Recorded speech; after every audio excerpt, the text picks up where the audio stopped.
পিছন আপনারা রাজবাড়ি চেয়ার হলো 332/2024।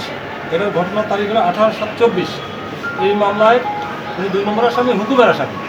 তার হুকুমে অন্যান্য আসামিরা আগ্নেয়াস্ত্র, দেশি অস্ত্র সহ বৈষম্য বিরোধী ছাত্র জনতার উপরে আক্রমণ করে, তাদের আহত করে, বোমা বিস্ফোরণ করে ভীতিকর পরিস্থিতি তৈরি করে।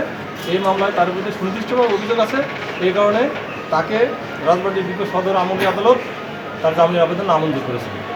রিমান্ড আবেদন করা হয়েছে কিনা? রিমান্ডের বিষয়ে আমাদের কাছে এখন তথ্য নয়, আমরা তথ্য পাইলে